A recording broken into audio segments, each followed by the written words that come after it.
हिमालय के जंगल में टुनटुनी चिड़िया अपने पति के साथ रहती थी, जिसका नाम कालू कौआ था। वो कालू कौए से परेशान रहा करती थी। वो हर काम में आलस करता और घोंसले में ही पड़ा रहता, यहाँ तक कि उसके खाने का इंतजाम भी टुनटुनी चिड़िया को ही करना पड़ता था। बरसात का मौसम चल रहा था। ऐसे में टुनटुनी चिड़िया ने 2 अंडे दिए और जी जान से उनकी देखभाल में लग गई। एक दिन बंटी कबूतर और बबूला टुनटुनी चिड़िया से मिलने आए। टुनटुनी बहन, आप कैसी हो? मैं तो एकदम बढ़िया हूँ। तुम बताओ, तुम कैसे हो? हम लोग भी एकदम बढ़िया हैं। और ये कालू कहाँ पर है? दोस्तों, कल की वीडियो में आपने इतने कम लाइक क्यों किए? मुझे बहुत बुरा लगता है। दोस्तों, जब मैं आपके कहने पर कहानी बनाती हूँ और आप बहुत कम लाइक करते हो, और जब आप कम लाइक करते हो तो मुझे वीडियो बनाने का बिल्कुल भी मन नहीं करता है। तो प्लीज दोस्तों, अब इस वीडियो पर जाकर लाइक कर दो। वो देखो, आराम से घोंसले में अंडों के पास बैठे हैं। तभी बबूला कालू कौए से कहता है, ओए महाराज कालू, हम लोग काफी दिनों के बाद मिले हैं और मौसम भी बहुत अच्छा है। क्यों ना कहीं घूमने चले? ये बात सुनकर टुनटुनी चिड़िया कहती है, अरे हाँ, ये अच्छा आइडिया है। सुनो कालू जी, आप भी साथ आ रहे हैं ना? अरे मैं आकर क्या करूँगा? बेफालतू में तुम लोग थकने जा रहे हो। मुझे आपसे यही उम्मीद थी। कहीं घूमने जाना भी आपको थकने के बराबर ही लगता है। ठीक है, आप यही बैठो, अंडों का ध्यान रखना, हम होकर आते हैं। ये कहकर टुनटुनी चिड़िया उन सभी के साथ सैर को चली गई। वो देर तक जंगल में घूमते बातें करते रहे और इस तरह टुनटुनी चिड़िया को बहुत अच्छा लगा। फिर वो एक तालाब के पास जाकर रुक गए। तभी बबूला उन सभी से कहता है, चलो सब लोग तैरते हैं और मजे करते हैं। ये कहकर बबूला पानी में कूद गया और बंटी कबूतर बोला, लेकिन हमें तो तैरना नहीं आता, हम किस तरह मजे करेंगे भला?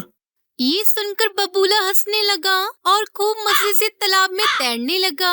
बबूला को देखकर उन सभी पक्षियों को भी तालाब में उतरने का मन किया और वो आपस में कुछ सोचने लगे। तभी टुनटुनी चिड़िया की नजर एक नारियल के पेड़ पर पड़ी, जिसके नीचे बिल्लू बिल्ला बैठा हुआ नारियल खा रहा था। वो नारियल खाकर वहाँ से चला गया। टुनटुनी चिड़िया को नारियल का खोल देखकर एक आइडिया आया और उसने बाकी सबको बताया, अरे दोस्तों, क्यों ना हम सभी पक्षी मिलकर एक नारियल की नाव बनाएं? फिर टुनटुनी चिड़िया उस नारियल के खोल को खिसका खिसका कर तालाब के किनारे तक लाई। बंटी कबूतर कहीं से एक छोटी सी लकड़ी उठा लाया और पिंकी चिड़िया एक धागा उठाकर लाई। बंटी भैया, इस लकड़ी को नारियल के अंदर फंसाकर खड़ा कर दो। ठीक है, मैं करता हूँ। ये कहकर उसने वो लकड़ी नारियल के खोल के अंदर फंसा दी। ऐसा करने से उनके लिए एक नाव तैयार हो गई। फिर उन सभी ने उस नाव को खिसका कर तालाब में डाला और उसमें बैठकर चल दिए और उन लोगों ने खूब मजे किए। फिर शाम होते होते वो किनारे वापस आने लगे। तभी पिंकी चिड़िया बोली, वैसे अब इस नाव का क्या करना है? क्या इसको यहीं छोड़ दें? नहीं, आप लोग इसको मेरे घोंसले तक ले चलो। अगली बार भी नाव की सवारी के मजे लेंगे। टुनटुनी चिड़िया की बात सुनकर सभी ने मंजूरी जताई और उसको टुनटुनी चिड़िया के घोंसले तक ले गए। टुनटुनी चिड़िया ने कालू कौए से कहा, सुनिए जी, पेड़ के नीचे हमारी नाव खड़ी है, कहीं कोई इसको ले ना जाए। आप मेरे साथ नीचे चलिए, मैं और आप इसको उठाकर आराम से ऊपर ला सकते हैं। अरे अभी तो थक कर आई हो, अभी इसको उठाओगी तो और थक जाओगी।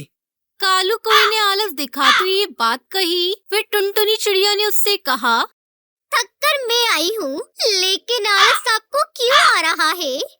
टुनटुनी चिड़िया की बात सुनकर भी कालू कौए को कोई फर्क नहीं पड़ा और वो थोड़ी देर बाद काम करने का बोलकर सो गया। टुनटुनी चिड़िया भी उससे हार कर सो गई। काफी समय बीत गया। जब सुबह उसकी आँख खुली तो उसने देखा कि बारिश बहुत ही तेज हो रही थी और पानी हद तक भर चुका था। कुछ ही देर में पानी उनकी डाली पर आने लगा। ये देखकर टुनटुनी चिड़िया को अपने अंडों की फिक्र होने लगी।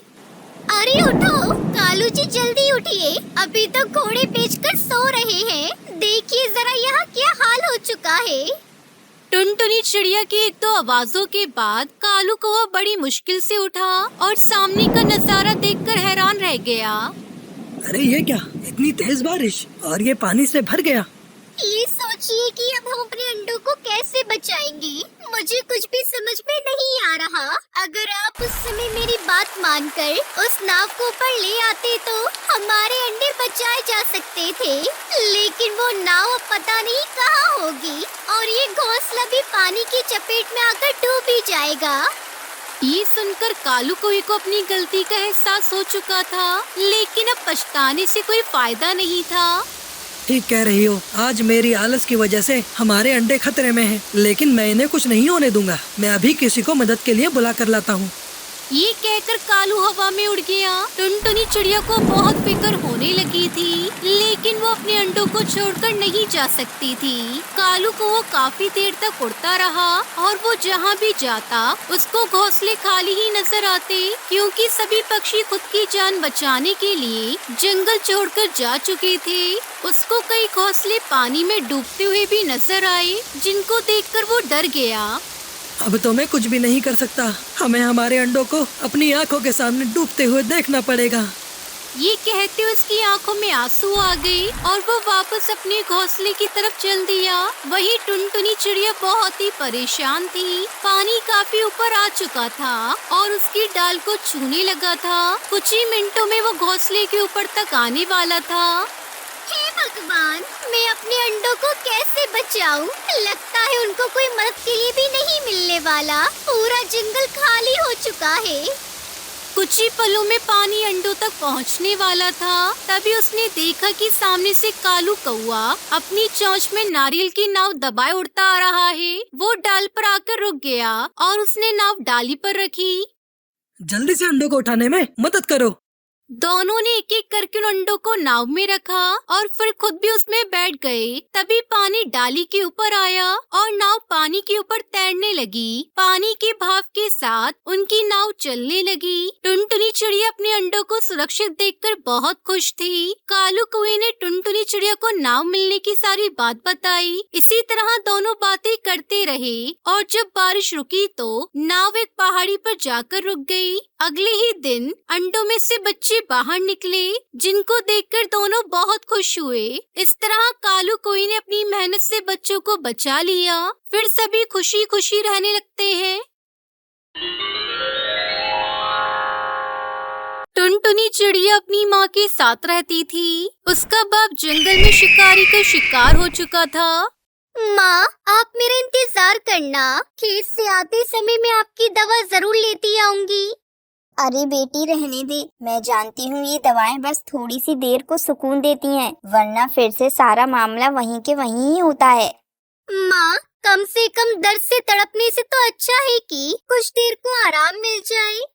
टूनी चिड़िया को दर्द होने की परेशानी थी। थोड़ी देर बाद टुनटुनी चिड़िया अपनी जंगल की एक अमीर पक्षी सुंदरी कौवी के खेतों में काम करने चली जाती है।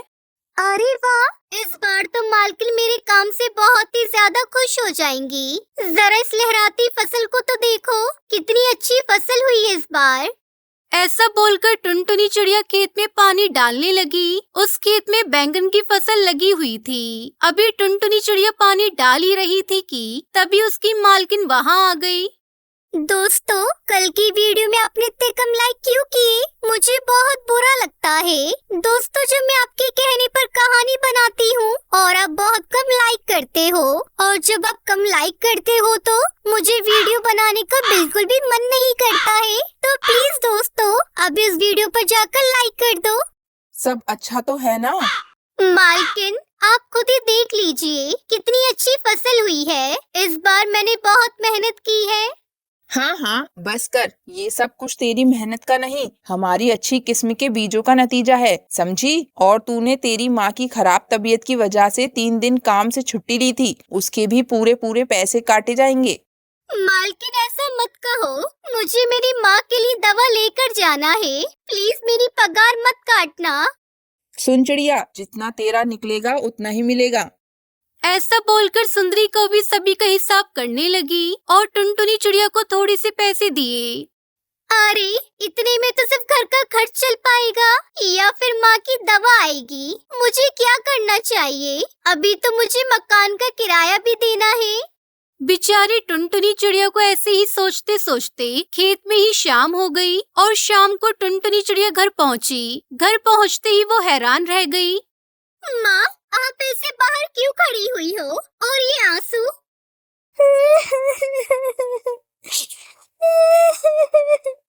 बेटा, सब कुछ हमसे छिन गया। देख देख, हमारी आंखों के सामने तेरे बाबा गए और अब ये घोंसला देख बेटा, टूट चुका है।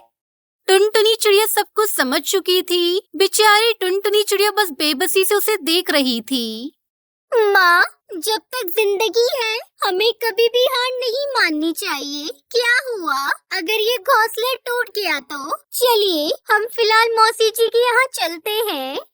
टुनटुनी चिड़िया अपनी माँ के साथ अपनी मौसी के यहाँ जाने को निकल गई। किसी तरह से टूनी चिड़िया और टुनटुनी अपनी मौसी बबली कबूतरी के यहाँ पहुँची। अरे टूनी दीदी, अचानक अपनी बहन को देखकर टूनी चिड़िया की आंखें भर आई और वो उसके गले लग गई। मौसी, अभी माँ को आपकी बहुत जरूरत है। टुनटुनी चिड़िया ने अपनी मौसी को अपने साथ हुई सारी बातें बताई। मैं तुम्हारी बात समझ गई हूँ टुनटुनी, लेकिन मैं यहाँ ज्यादा दिन के लिए नहीं हूँ। मेरे पति 2 दिन बाद शहर के जंगल जा रही है। तो आप फिक्र मत कीजिए मौसी जी, हम 2 दिन में यही शहर में ही कहीं अपना ठिकाना ढूंढ लेंगे। टुनटुनी चिड़िया 2 दिन के लिए अपनी मौसी के यहाँ रुक गई, लेकिन चिंता की बात ये थी कि 2 दिन के बाद वो कहाँ जाती, क्योंकि उनके आधे पैसे तो गांव के जंगल से शहर के जंगल आने में ही खत्म हो चुके थे। ऐसे ही देखते देखते 2 दिन भी हो गए। चलिए मौसी जी, अब हम चलते हैं।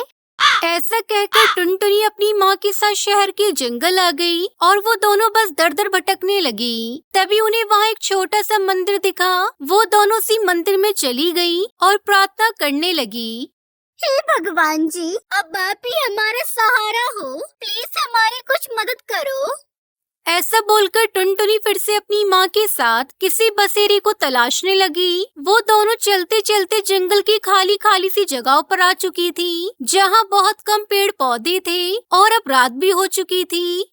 देख तो टुनटुनी, यहाँ कितने बड़े बड़े पेड़ खाली हैं, किसी पर घोंसला ही नहीं है।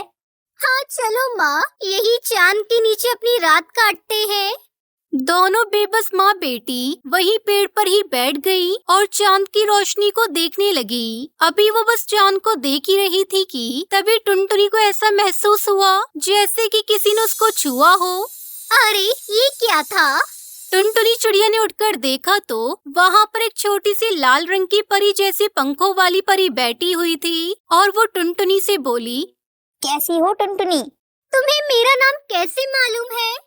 मैं तुम्हारे बारे में सब कुछ जानती हूँ, क्योंकि मैं लोगों का मन पढ़ सकती हूँ। तुम बहुत ही दर्दों से जूझ रही हो, तो इसलिए मैं तुम्हारी मदद करने आई हूँ। जानती हो, मेरे जैसी परियां इस दुनिया में जगह जगह मौजूद हैं, लेकिन हम सिर्फ उन्हें ही दिखाई देते हैं जिन्हें हम खुद को दिखाना चाहते हैं। समझ गई, ये तो कुछ कुछ परियों की कहानी जैसा है। अगर तुम सच में एक परी हो तो प्लीज मेरी मदद करो। मैं वही करने आई हूँ। तुम अभी चांद को देख रही थी ना? ऐसा बोलकर परी ने चांद पर मंत्र पढ़ना शुरू कर दिया। वो जैसे जैसे मंत्र पढ़ती वैसे वैसे चांद से मिट्टी आ गई और देखते ही देखते वहाँ एक सुनहरी रोशनी सी जगमगाई। उस रोशनी में से वहाँ एक मिट्टी का घर नजर आया, जिसमें खिड़की दरवाजे खुले हुए थे और उसमें टुनटुनी की जरूरत का सारा सामान था। अरे वाह, तुम्हारा बहुत बहुत शुक्रिया लाल परी। ठीक है टुनटुनी, तुम अपनी माँ के साथ यहाँ आराम से रहो, मैं चलती हूँ। उसके बाद दोनों माँ बेटी उस मिट्टी के बने घर में खुशी खुशी रहने लगती है।